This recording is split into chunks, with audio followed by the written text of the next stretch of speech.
Welcome to the video explaining the free marketing simulation game.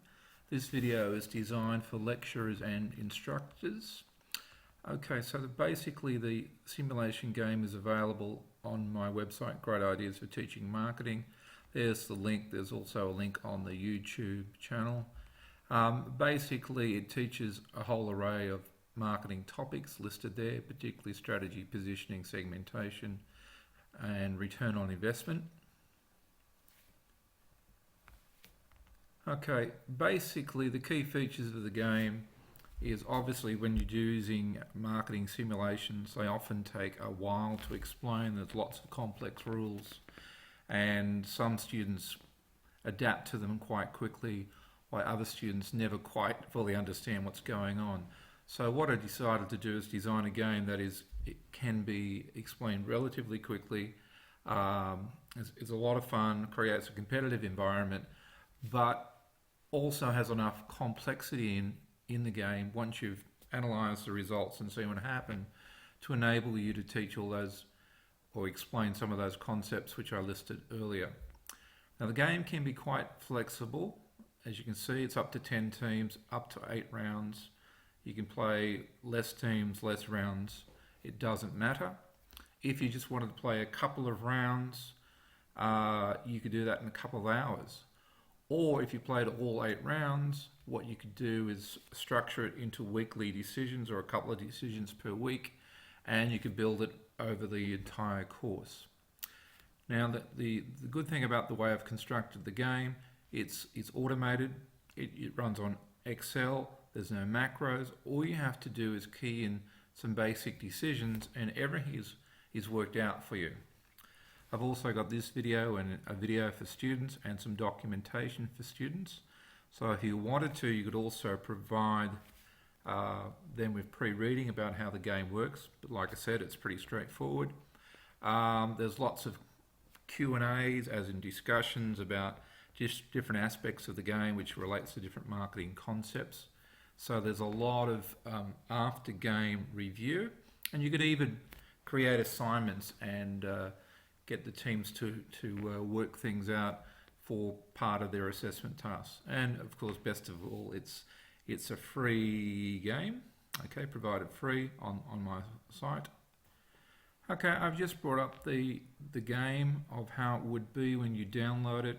Starts off with a simple welcome page and the link back to the site and some basic information. You can only enter data decisions in the decisions worksheet, which is this one here. The first tab gives you information about the game and what you can provide to students. So basically it's based around a positioning map, as you can see. It doesn't really matter what the product is. It's some sort of shoe or clothing type product I'm using. You go from low quality up all the way up to high quality. You go from a basic style or fashion or look up to quite stylish and expensive looking. And basically all products start generically down here, very low quality, very basic look. And there are 4 segments. All these numbers relate to different market demands. So depending on where you position, so if the company or the team positions their product here, F3, then the market demand is 300. So if they're the only competitor in that cell, they win all 300 points. If they are in there with another competitor, they win half the points. So basically you provide this information to students. Scroll down for more. Okay, each time they develop a product, okay, they go up 1 level of attribute on, this is the fashion look style, or up 1 level of quality, okay, or in combination, they go up 200 points for each cell.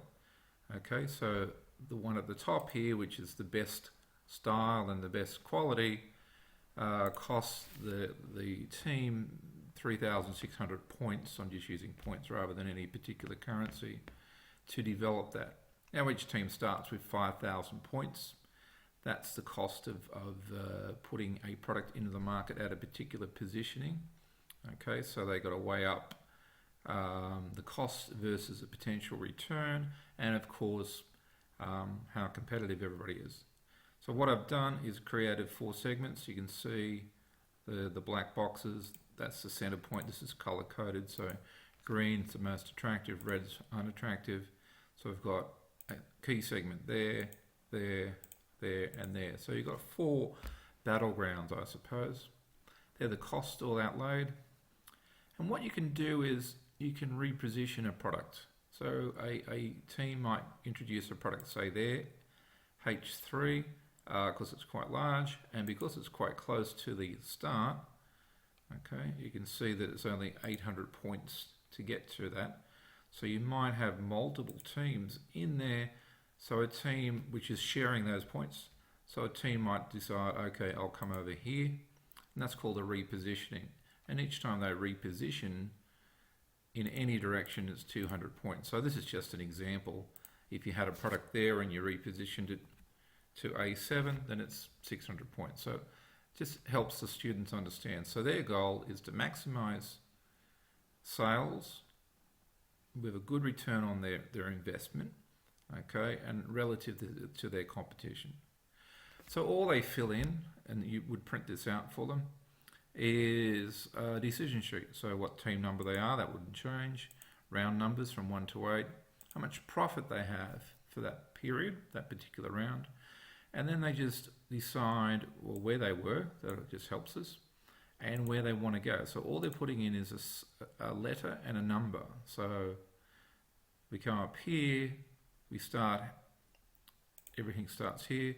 Say we wanted to hit that segment there because it's quite attractive, so that's just H3. So in the decision sheet, they would just write down H3, and they would work out how many moves that is, how many squares up and down, and how much it would cost.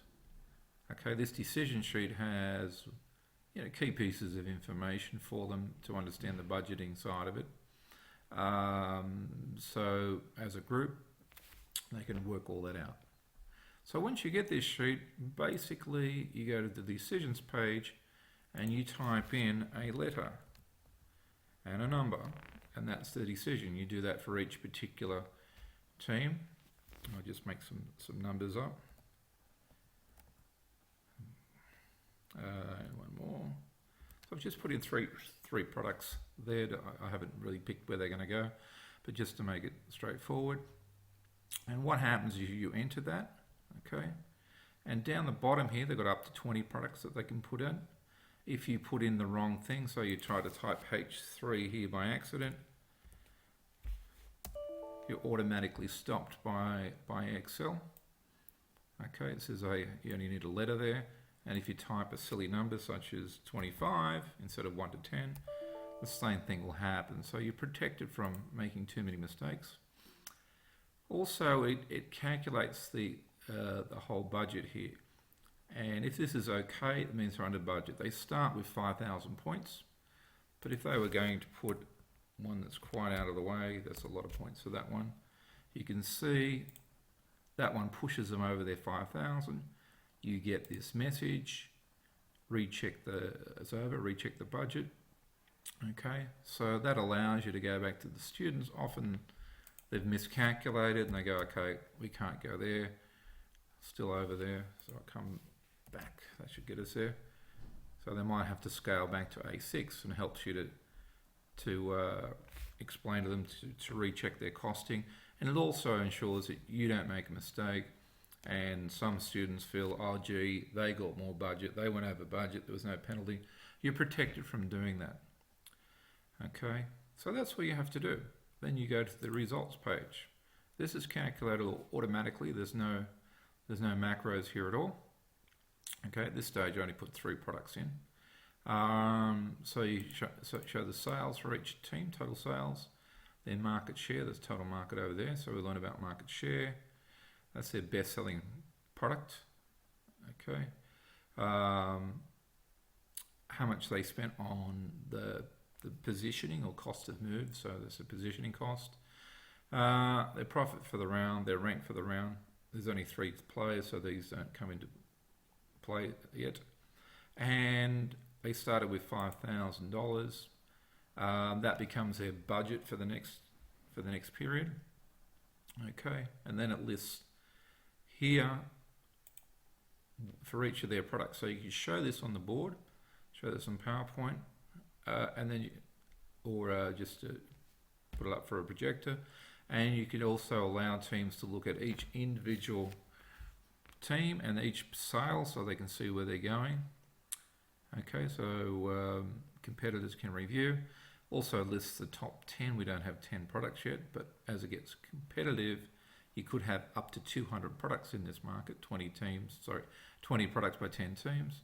So you can see which products are doing particularly well and how concentrated the market is. Okay, and then down the bottom it'll say how many products each team has, and then you've actually got a graph of results, and that's just repeated for each round all the way down.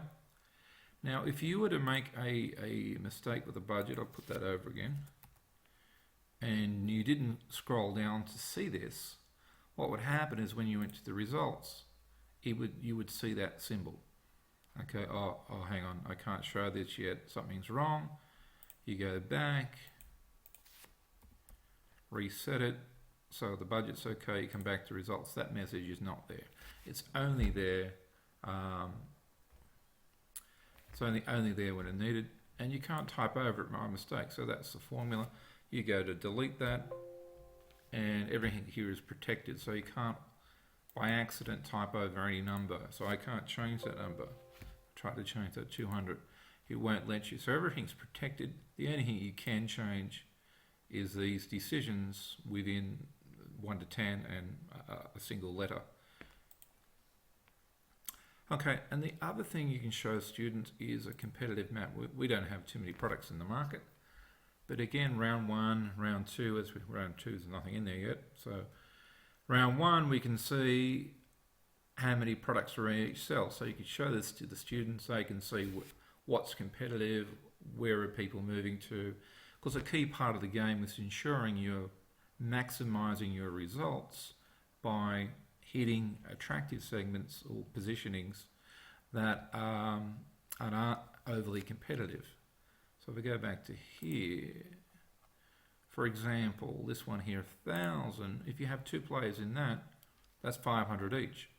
So a third company might be better off going here, picking up 600 if there's anyone's there, rather than being the third player there and splitting that 3 ways. Now, the results are pretty easy to work out.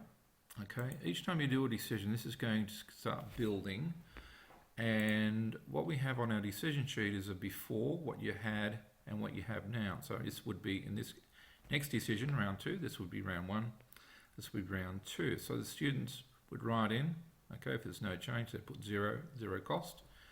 If they bring something new, you'll see there's nothing there and there's a new one there. Or if they're changing it, you see the old one and the new one, okay? So what I tend to do is go to the decisions and make sure we get all of them, okay, and just copy the current decisions down. Okay, so I've just dragged that down. You can see the cost is all 0 because nobody has changed their decision. You only pay for positioning up front, and then from then on there's no cost. So every team should make money. But if you wanted to reposition it, I've changed that from 6 to 10. That's four moves, that's 800 points. Okay, it says that they don't have enough money. We then go back to the results, okay, and see that I actually lost money. That's team 2, sorry. So team 2 only has 250. So they can only actually make 1 move. So you come back here, they were 6, well they can go to 7, okay, and that just calculates the 1 move. Okay, so I'll just leave this in. Well, I might put a new one in. Once we've started round 2, you really can't introduce new teams. They don't have the $5,000 or point budget up front. So I'm going to put, and you can put it anywhere, but it makes sense to keep it sequential. Let's put this B4 or B5. pretty different. Okay, and they've got the costs there. I then go to results. Okay, we've got everything recalculated. They've got 2 products there, etc. You got the graphs, and as we come down to competitors, we're seeing more products in the marketplace now. Okay, so that's basically the instruction. The only perhaps complication is that you pick up points as per this this scale for new products. Okay, any existing products that have been in the market at least 1 year, I take the view that they have some loyalty, they're probably bought in more frequently, and they have a price premium advantage. All right, so what happens is that for each product sale, it's picking up a number which is from the particular cell, plus they're getting 20% of the previous. So you can see they had 1,000 for this particular one. So next time they'll get the 1,000 plus a 20% bonus. Okay, so basically that gives you a bonus short term. It soon flattens out. Okay, but it's an advantage that established products have over new products, which would hold in the marketplace. So pretty well that said, like I said, go back to the site here, Great Ideas for Teaching Marketing, and there's lots of information. And I'd love to get your feedback about how the game went for you and your experience.